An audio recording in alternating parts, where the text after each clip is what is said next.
ये है Brown Bacon.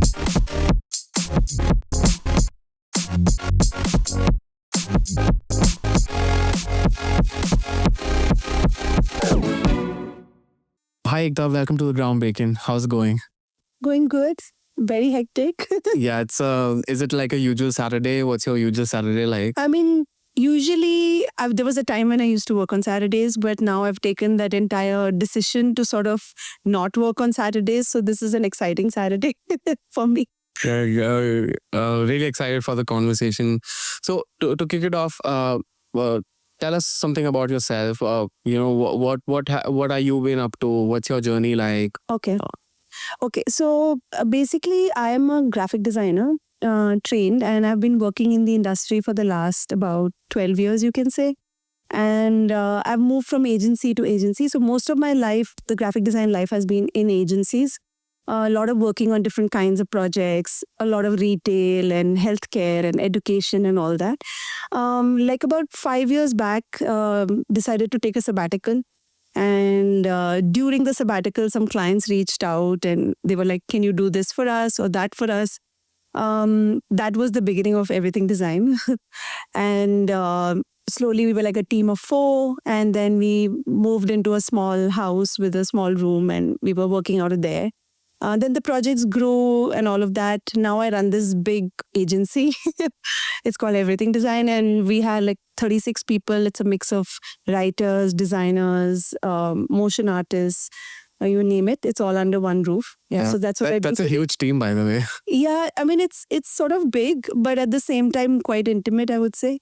Everybody works with everyone, very cross-functional, no hierarchy, completely flat. So like an intern could be working with the senior management of the company.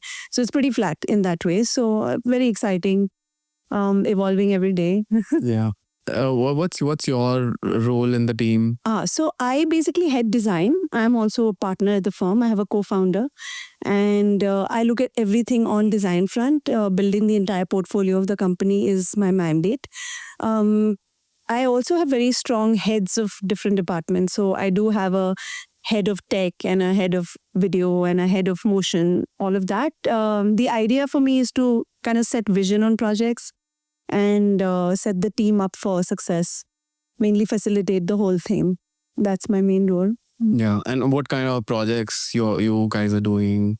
Okay, so we do a lot of work in the B2B space. It's pretty industry agnostic. Like it could be in the manufacturing space, it could be in the tech space, it could be cybersecurity one day.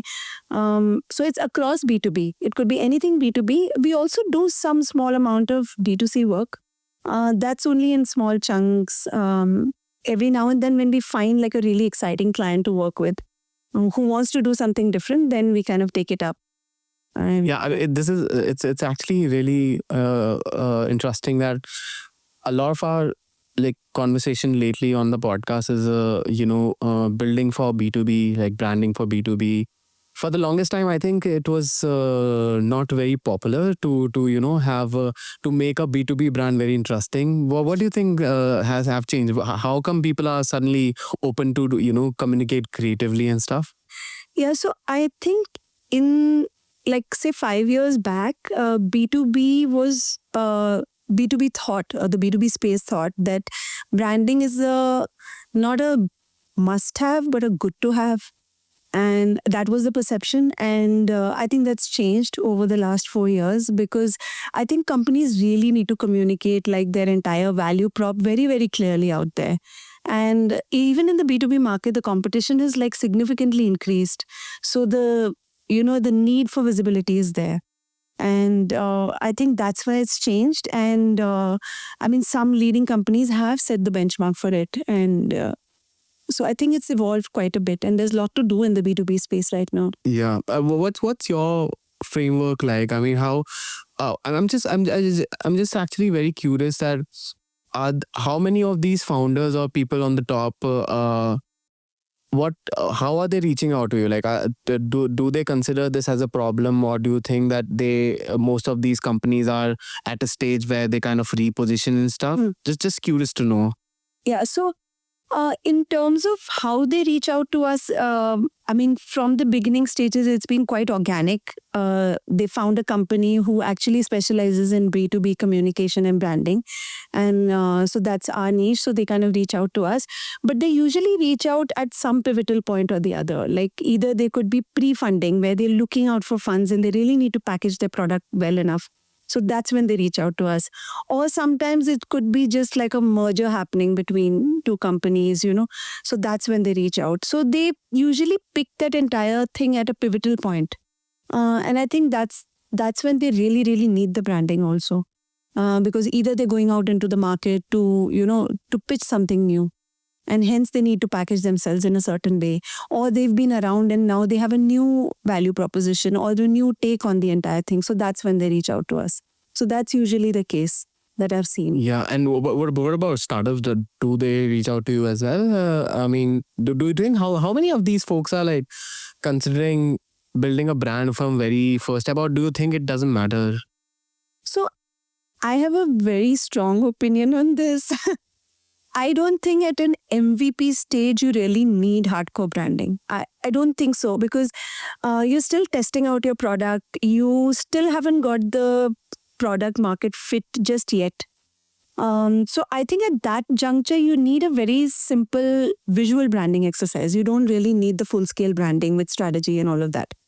You need like to package yourself nicely, put yourself out there, and sort of start testing your product. Making it appealing and then evolve with the product.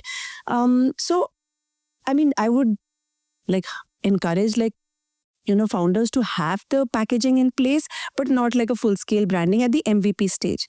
But when you have like a good product market fit, right? Like when your product is cracked, you've got customers and you're trying to communicate and sort of expand your reach and you are funded, say for example, if you got like a Series A funding, then that's a good time to really get into full-scale branding. Like you can actually get into the strategy side of things. How do you expand your reach? All of that. So it kind of helps you align your goals. So that's how it works usually, at least in the patterns that I've seen emerging. Yeah. I think that's I think the way things are moving today, like every 2 months there's something changing. Yeah. Like one big tech comes up with one tool and like it wipes off like 20 Right. companies out there. Right. I think with this landscape is too hard to compete. But at the same time, I think what I have noticed is that people, so bunch of bunch of our clients are from fintech, and I think I have seen a shift where a lot of these fintech brands are trying to communicate very creatively, trying to communicate, and which is for the longest time was not the case in India. Especially like you can't be talking about money with like a funny language. So there's like a nice, I had a chat with Nivedita from Small Case about this, and very interesting insights in that episode. What about you? Like how are you guys trying to like find like a balance between not going too crazy, but yeah, at the same time not come out as another B2B company that's boring, doing boring things? So, I mean, as everything design, we've taken a stand to make the B2B space not boring. Like that's one of our stands. Like we don't want to do crazy stuff, but at the same time, we don't want to do that run-of-the-mill kind of communication, that's for sure. So I'll give you an instance. Like recently, we did rebranding of a law firm.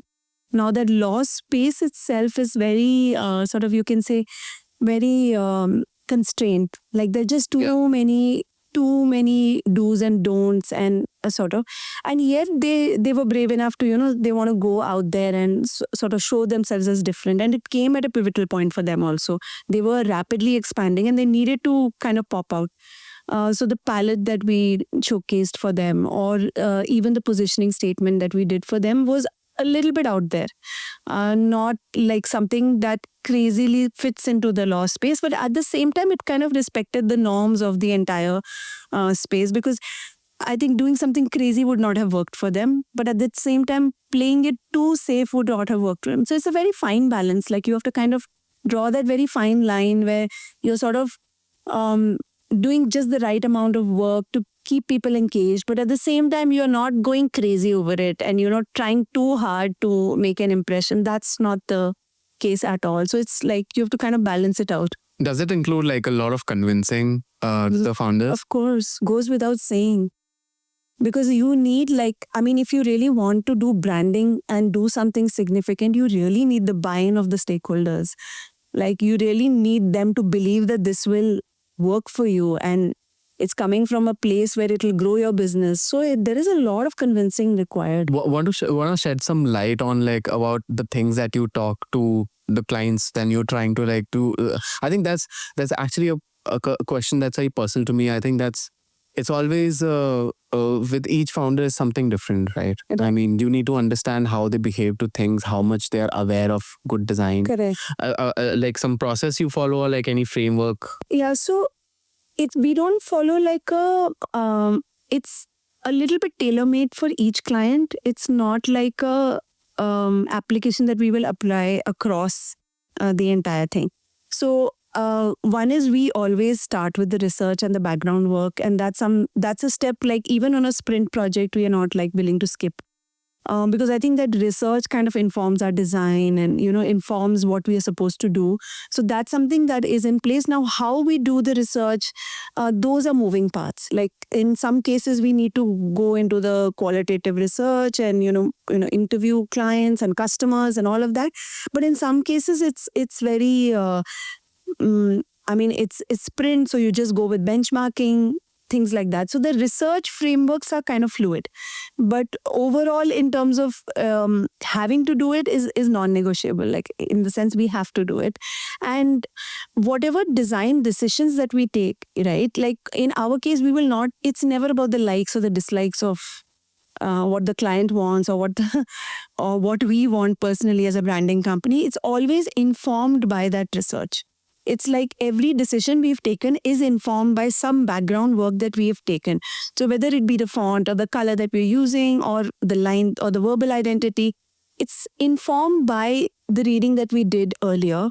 And hence the convincing becomes that much easier. So, I will not propose like a design output which is not informed by some backing work that I've done. So, that's the way I think is easier to convince a client. Like really, really, it's not about what they like. Sometimes sometimes they'll be like, oh, this palette doesn't sit well with me. But it's not about what sits well with you at all. It's about what works in the market, what your customer is looking at, and how do you want to stand out? There are so many other parameters to actually take into consideration. So, the way we kind of go about it is we sort of define every decision backed by something. So that's I could say like the bottom line or the framework that we follow. Yeah. So the metrics basically, that's what convinced the founder. Yeah, it's always, I think that's something that I also felt a lot of difficulty. I think you need to spend some time with them doing multiple discovery sometimes.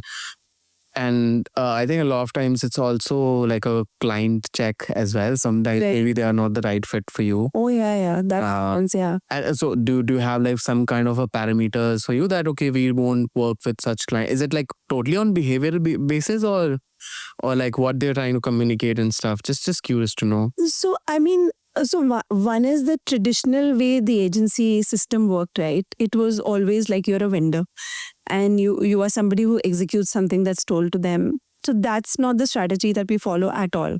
If you want us to be from a knowledge space where we bring in our expertise and you bring in your expertise and we come together and we create something amazing, that's the bottom line of the relationship.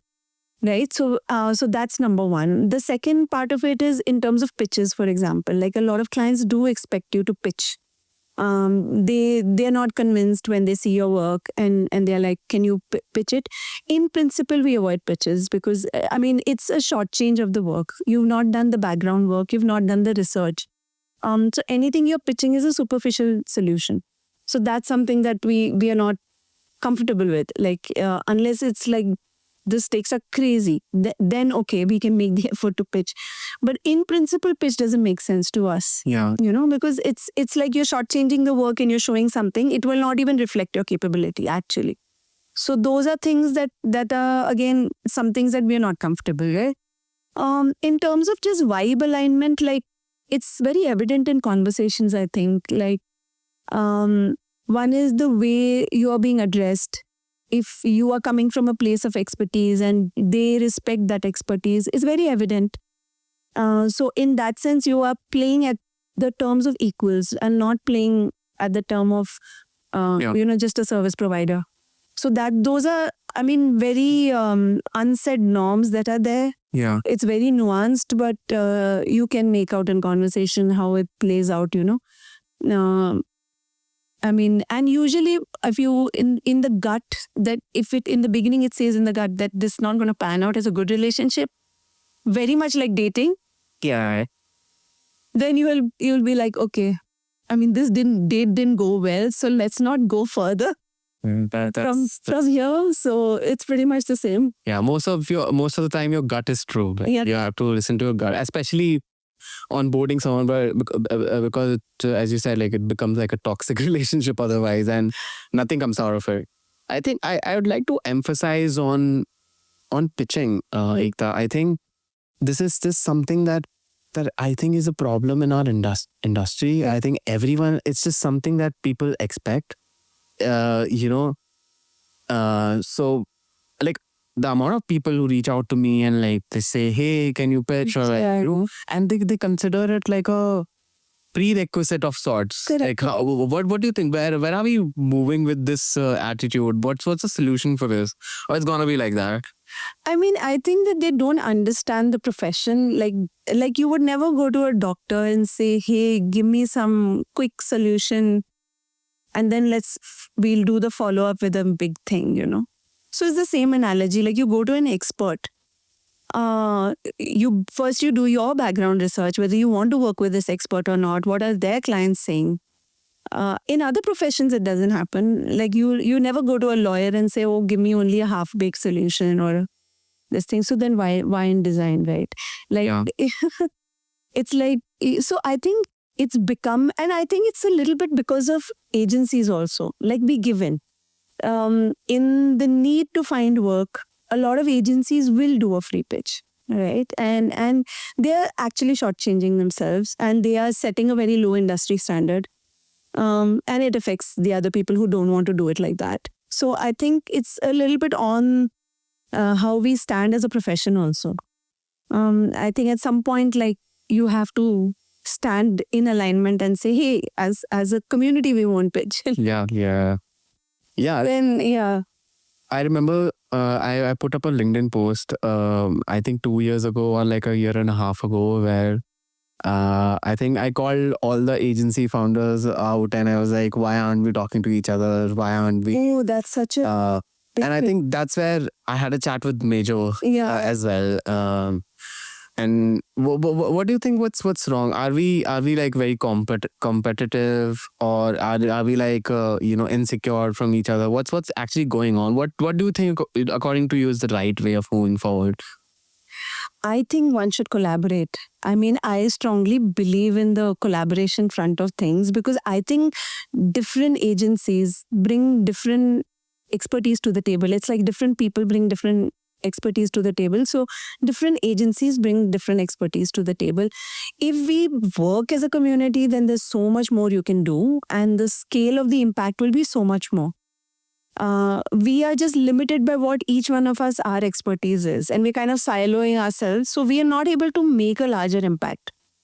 Like, I do feel that the future of anything is collaboration only. I mean, there's no such great IP that you need to protect that, sort of will narrow down your vision in any way. So, I mean, we do collaborate with a lot of agencies actually across the board. Like, I mean, they could be our competitors also, but we do collaborate with them. Case in point, when we feel like we don't have the expertise on something, we collaborate with another agency who might seem better in that space. Yeah. So, and that helps both us and the other agency and the client. So it's like a complete win-win situation. So I don't see a reason not to do so. And in fact, there is so much design work in the market that at no point would you really run out of work. I mean, if you really think about it broadly, there's so many companies looking for design services out there. If one could just kind of collaborate in a way that works for everyone, then I think it's like a real win-win situation for everybody. So, I mean, I don't agree with this entire very highly competitive way of doing it. I feel like there's room for everyone. Yeah. Like I want to go a little back, and I'm really want to know your approach when you were kind of building everything and trying to get clients' trust and maybe like finding more work. What were the few things that you think that worked out and maybe won't work out today, or like something could be timeless? There's this for the people like who are maybe listening to a podcast and like in that space where they are just starting it out and don't have clarity about moving forward. Right. So, I think one thing is that we were very truthful right from the upfront of it. Just for the desperation of work, we never signed up anything. So, I mean, if we didn't have a certain expertise, we would say so. I mean, even today, people come and ask us if we do digital marketing, and we are like, we don't do it.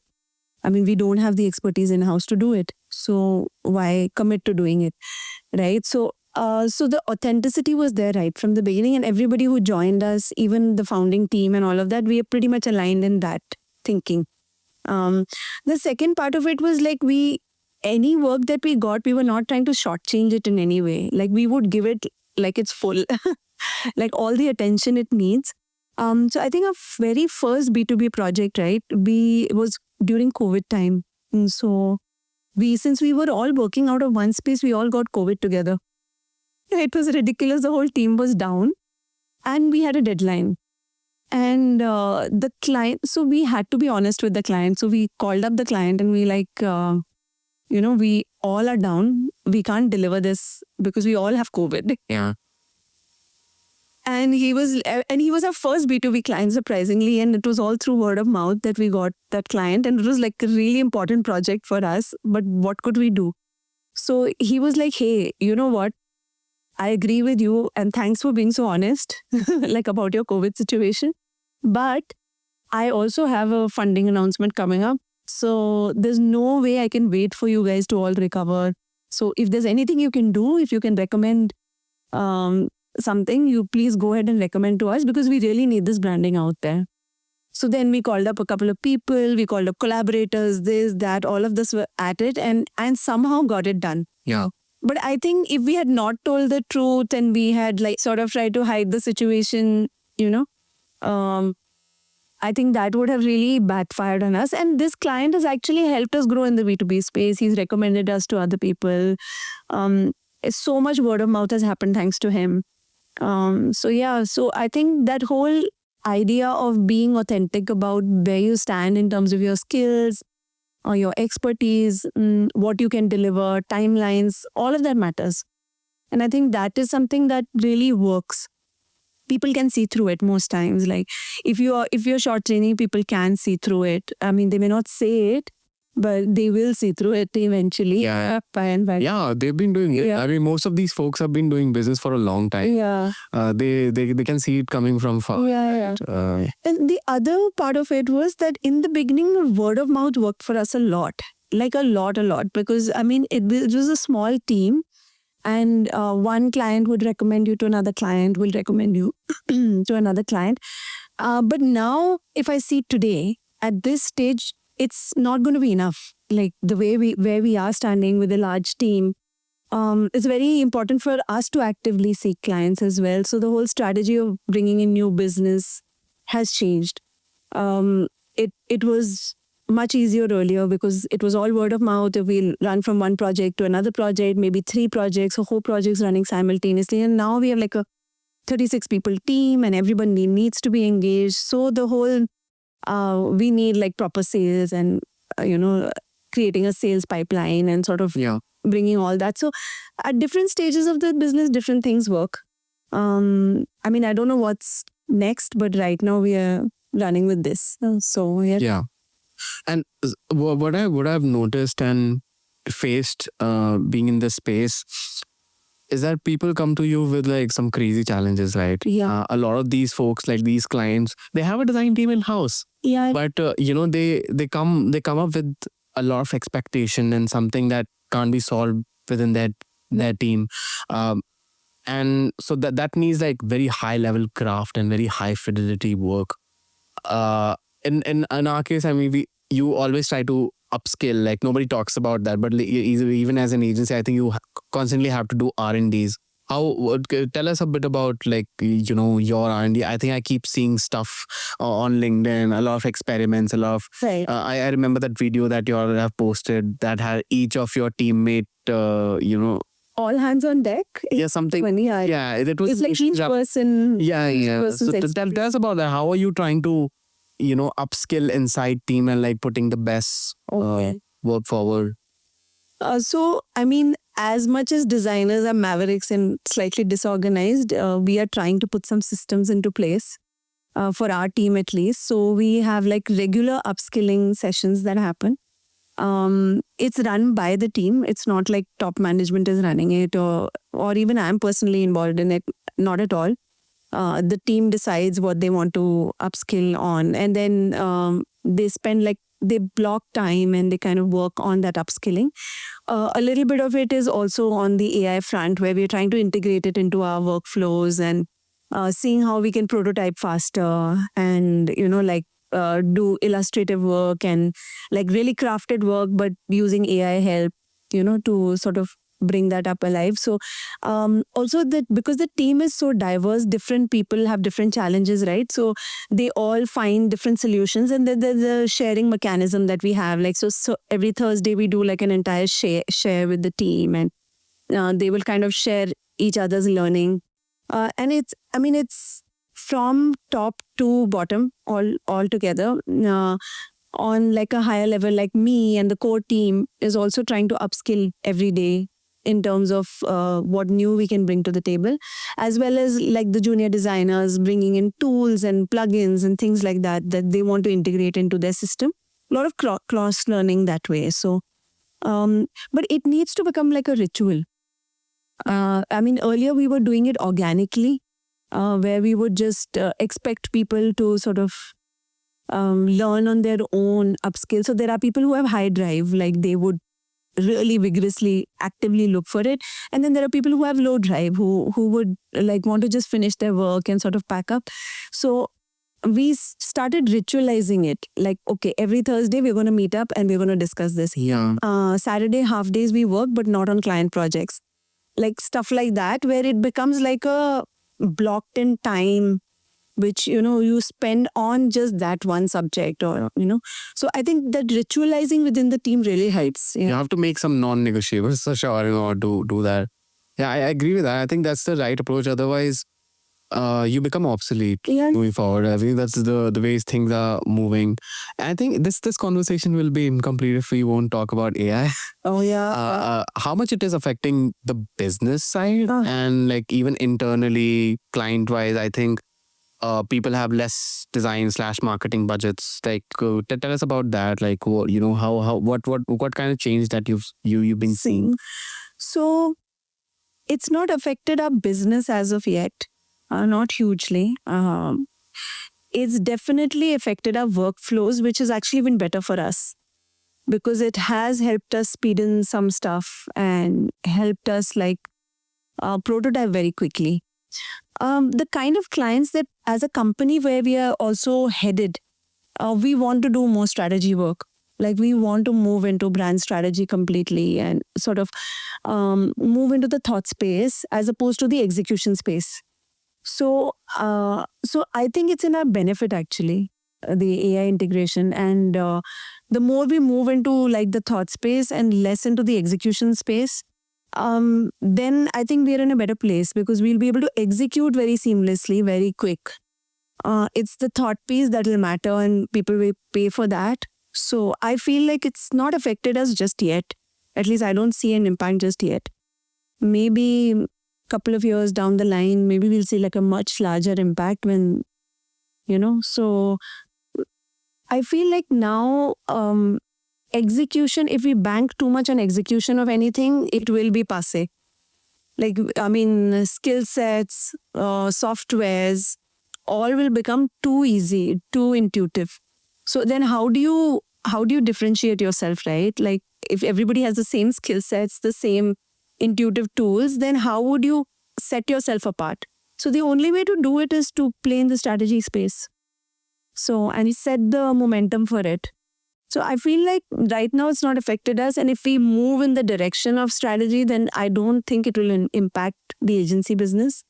But it has to be like a very thought through approach. Yeah. Yeah, I think this is for the longest time, I was kind of was naive as to, I was thinking about brand and all this design world as like the final outcome.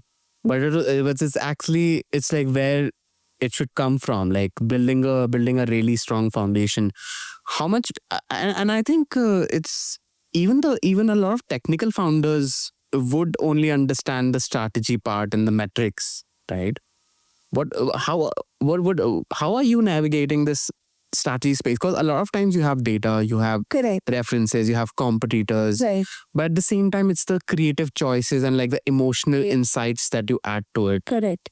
How do you navigate this, and like, what do you talk to the founders How- about it, and like how do you lock it? Right.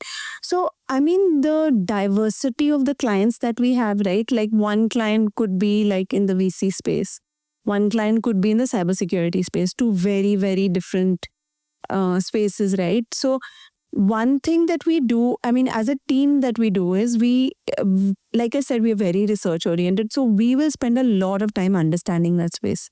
Because unless we have a clear understanding of it, and some products that we've dealt with are so complex.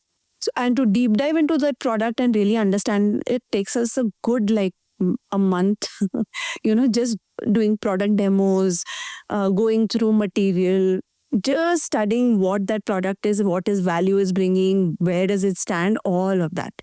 So I don't think a designer can just operate in isolation anymore.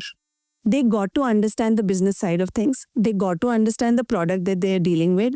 And then they got to have a sense of design as well. It's a big ask, actually, from designers. And I see that's how design space will evolve. So I think all our solutions come from a place of that understanding. So like I said, execution wise, it becomes really easy because it's the thinking wise that we spend a lot of time. Yeah. So I think that's where design is going to be in the future.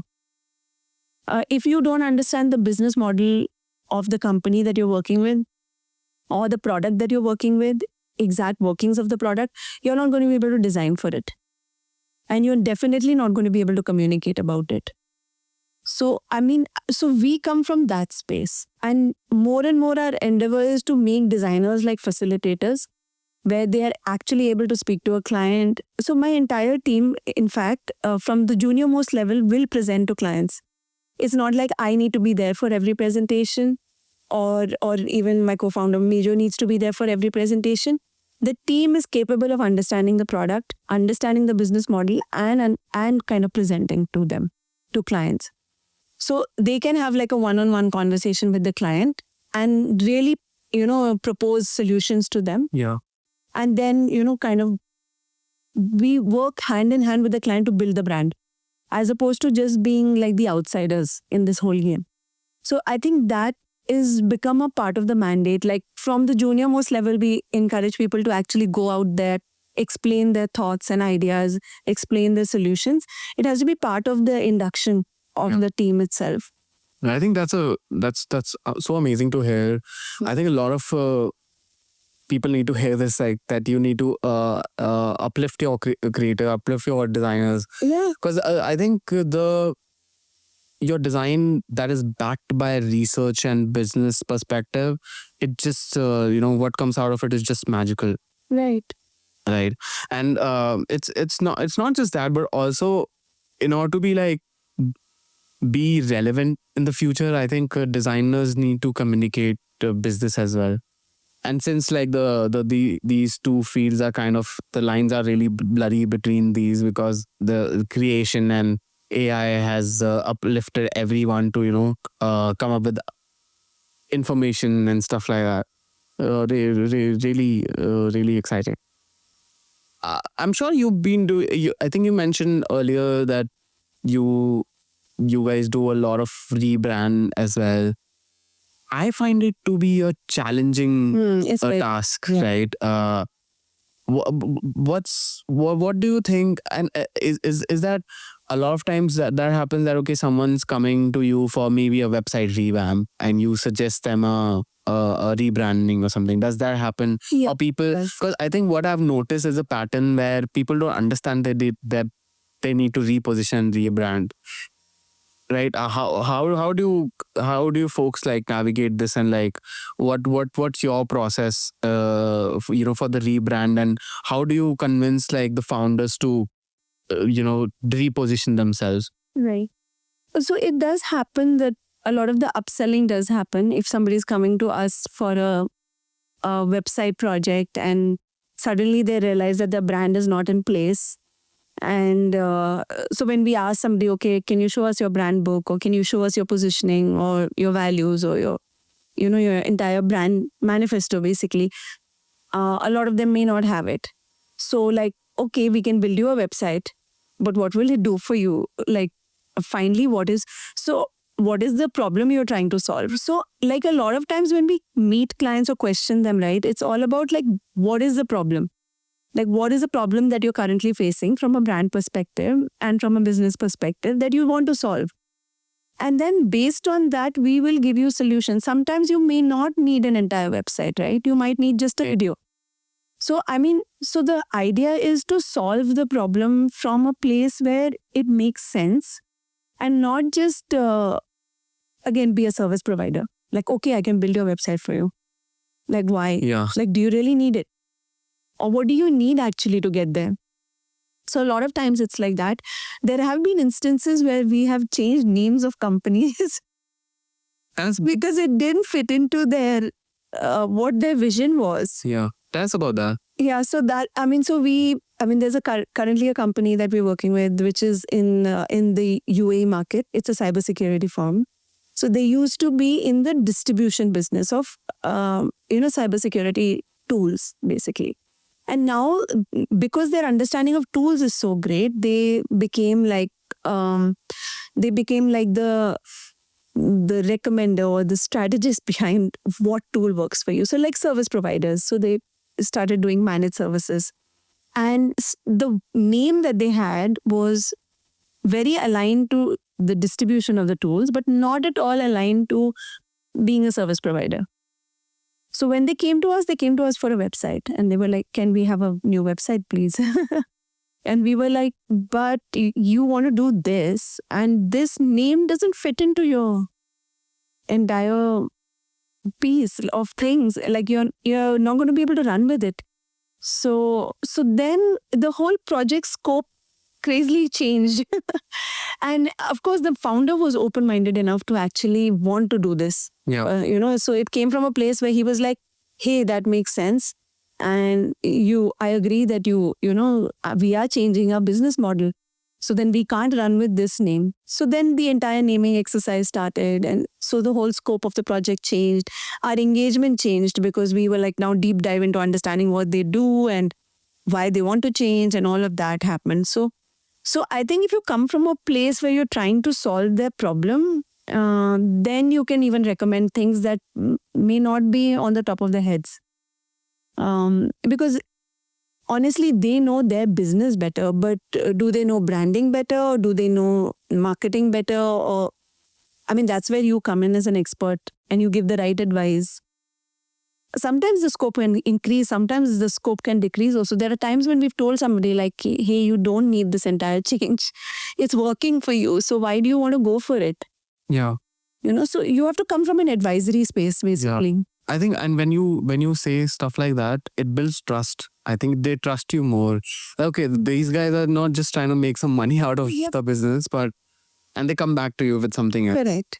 Yeah. Also for us, it's not going to work in the long run. Yeah. If we don't really do it the way it needs to be done, and we're just trying to do it with a shortcut, it's not going to work out in the long run. It's finally even though there's a lot of work out there and room out there, the market is still small. People talk to each other and people understand what the experience of the other person was. So in effect, if you do good for somebody, then it's going to pass on to somebody else. And they will be like, okay, these guys did good to me, so let me pass on their name to someone else. So it's just basic work ethics, I would say.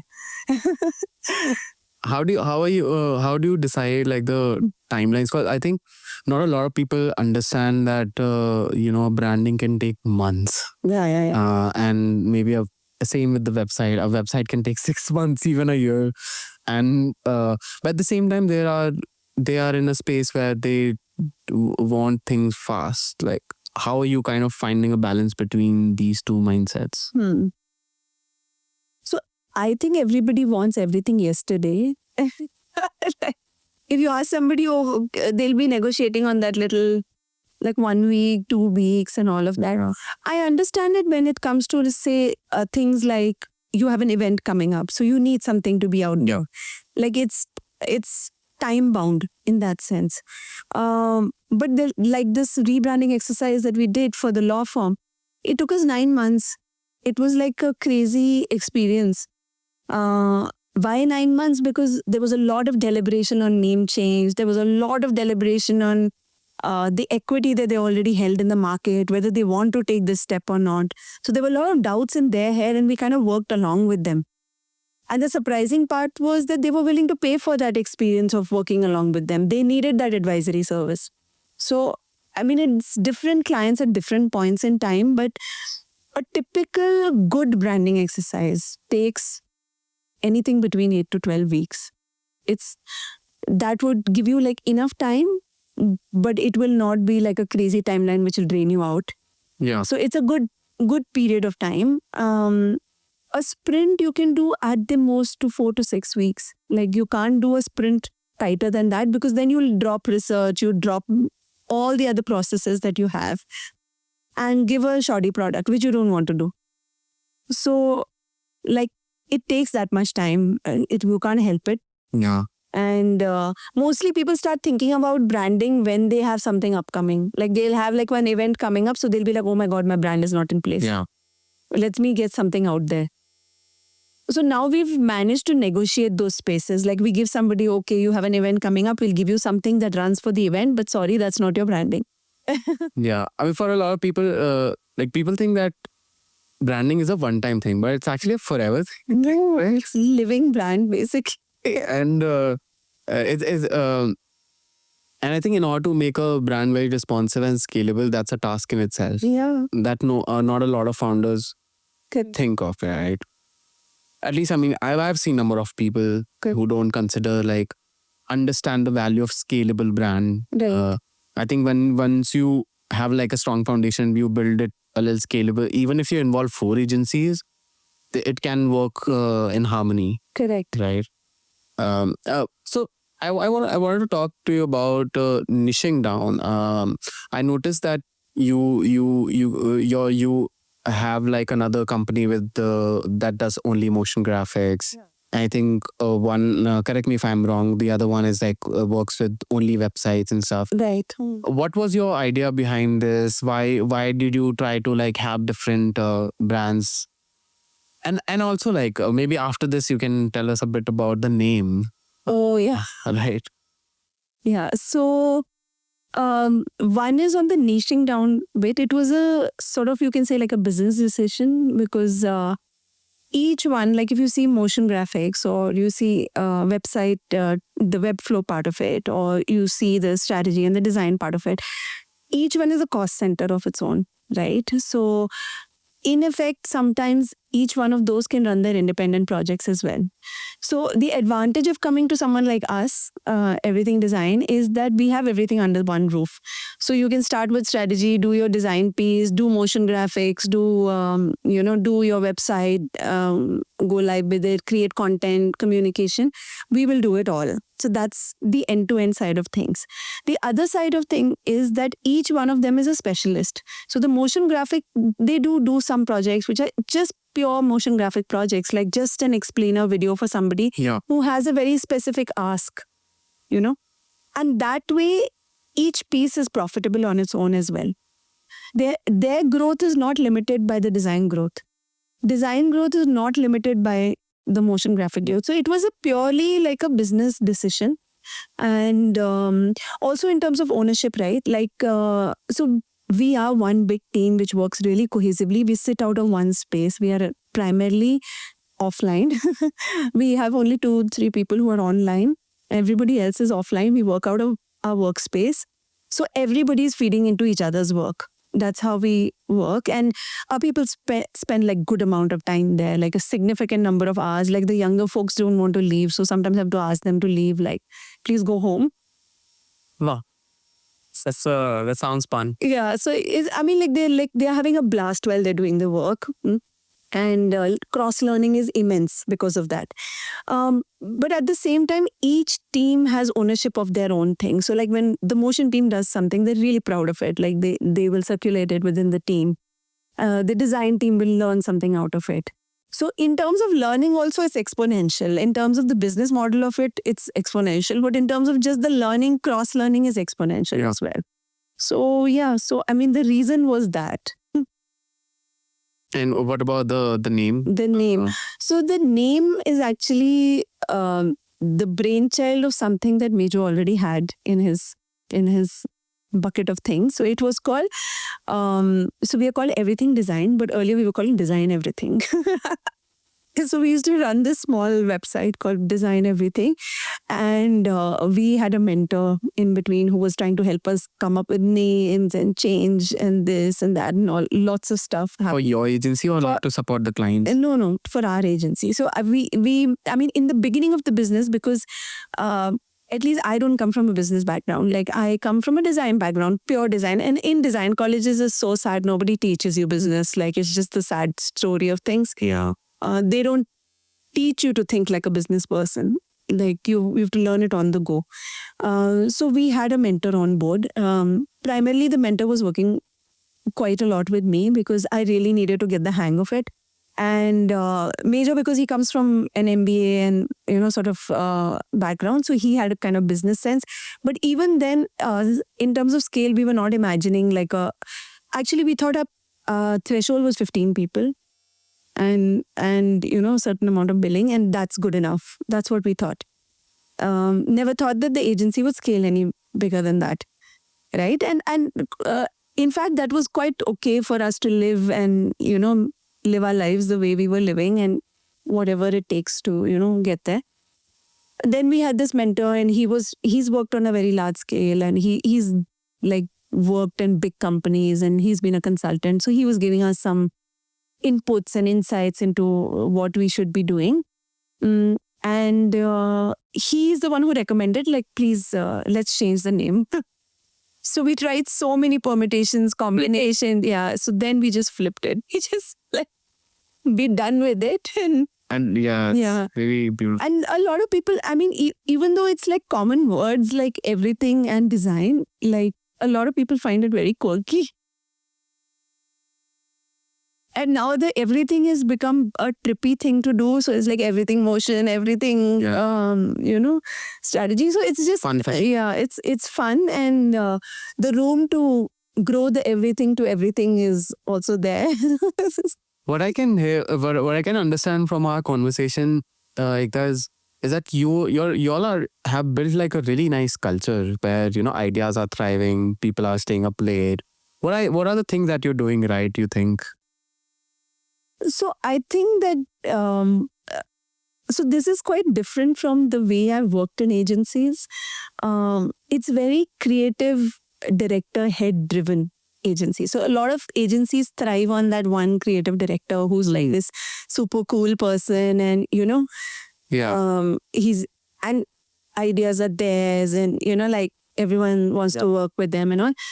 Ours is just not like that at all, because I mean, we work in a space where I would imagine even the youngest, most intern has their own original ideas and they get to execute it. Yeah. And they get to meet the client and they get to be spoken about. So a lot of reels that you see on our social media and all are all the people that work, and we are like very people centric that way. So each person matters. Like there's nobody who's invisible in the company. every person, including the youngest intern, is visible. Their work is visible. They have complete ownership of their work. They go and showcase it as their dip project in their juries and things like that. It's not one creative head driven at all as a culture. In fact, I would say my job is just to facilitate all of them to be more creative. Yeah. That's all. I mean, like, I don't have to own every idea. Everything that comes out of there is not only my work or anybody else's work. It's like collectively what we've done as work. So that nature of that, so it's a very fine balance between being a freelancer and being employed. Like, as a freelancer, you get to do your own work, your own vision. In employment, you have to follow like your boss or your next level manager. It's not like that here. It's like you get to express yourself. If you want to explore something, it's open. And if you contributed to a project, you will be recognized for it. And so in that sense, it's a little more fluid. It puts a little bit lesser pressure on even the top management in that sense. Like everybody takes ownership. There is ownership and accountability at the bottommost level. So it puts less, I mean, now I can freely do like a sales meeting, or I can be out there, trying to grow the business, as opposed to having to do all of the day-to-day work, because everyone's taking ownership of their work. So that's the difference, I say. And agency model is traditionally not like that. Agency model is quite hierarchical in nature, and we are not trying to build that hierarchy at all. Yeah, Like it just absolutely love that take, Ekta. I generally feel that with the old traditional ways, I think you very soon gonna become very obsolete, and great ideas don't thrive in that ecosystem. I think that's something I've also learned running a business and being a creator. What I absolutely like is about this is that you are playing a role of an enabler, and the amount of insights, exposure the youngest intern can get out of this is just insane, right?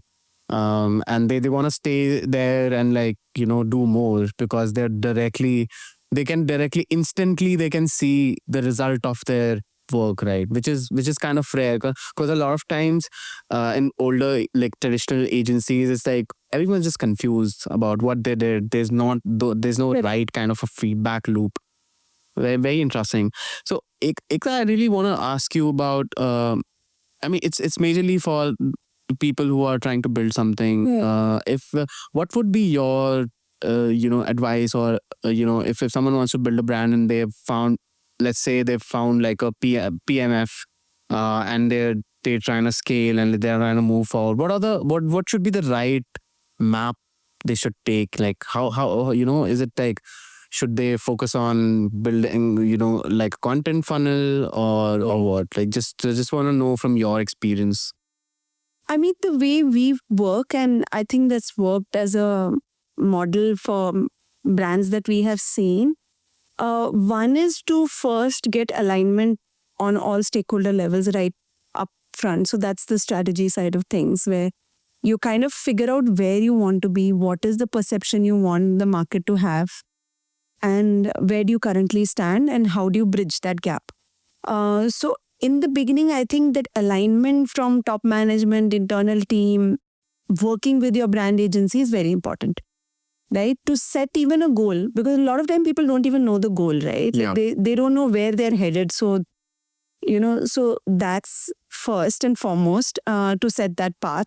Then we are content first in our approach. So, and have seen that work quite effectively. So first define what you want to say, how you want to say it, sort of create like a verbal identity of sorts, like just what do you want to do as a personality of your business. So that's number two. Then comes the visual side of things, where it's like your verbal identity kind of flows into your visual identity, which is also a very key part. So then you build out your visual assets and all of the, what I call the packaging of the entire thing. What do you look like and how do you communicate it? So that's the third part of it. And I think the most critical part of it is the last part of it, where you've built all this but you have to be consistent with it. And a lot of times when a project is over, a client thinks it's over. Yeah. Like they have to consistently build in that internal mechanism of keeping at it, whether they do it with an agency or whether they hire internal people to do it. That internal person has to be completely aligned, or that team has to be really aligned to take it forward. And that I feel is very critical, because all the hard work and investment that you did in the brand front, right, of understanding your core and communicating it and sort of building out this brand, if it doesn't follow through with that consistency, then the whole point of it is lost.